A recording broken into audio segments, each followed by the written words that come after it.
When I blow air against my saxophone reed, it vibrates against my mouthpiece to send a column of air through my instrument to produce a sound. But how can I hear sound from moving air? When an object such as a string is displaced, the object wants to go back to its equilibrium position, and a force called a restoring force is what tries to move the string to its resting position.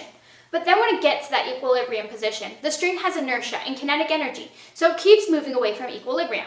This process continues until the string is back at its resting position. The displacement of an object can be described by graphs such as displacement versus time, which demonstrates the motion of these waves.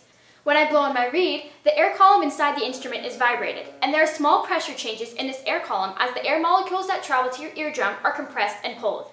The waves vibrate your eardrum with the same frequency as motion as a sound wave has, and your brain perceives these vibrations as sound of a specific pitch.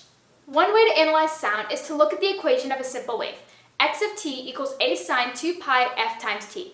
Sound volume is a measure of an object's change in displacement, x of t. Amplitude A is the magnitude of an object's displacement. Frequency f is the number of vibrations a particle makes in a specific period of time t. Frequency can be represented as velocity over wavelength. Wavelength is the distance between two crests in a distance versus displacement graph. If you increase the velocity of an oscillating object, then the wave frequency will be higher. With a higher wave frequency, you will hear a higher pitch. The lowest natural frequency that an object vibrates at is called the fundamental frequency. A harmonic is an integer multiple of the fundamental frequency, where the number of wave peaks is equal to the degree of the harmonic. This is why instruments playing the same notes sound different, and this is because each note has a specific set of waves with different harmonic degrees, which is called the overtone series, that all combine to form the note for that instrument. The equation, lambda n equals 2L over n, the degree of the harmonic, can be used to demonstrate the relationship between length, harmonic degree, and wavelength.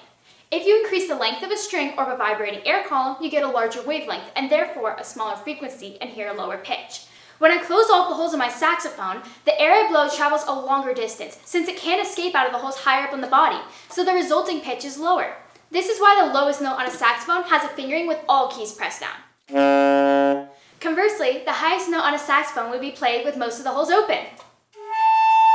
Pitch can also be changed by adjusting the density of a string, adjusting diameter of the string or volume of the air column, or adjusting string tension. Each of these manipulations adjusts wavelength, which in turn adjusts pitch, since pitch is related to frequency.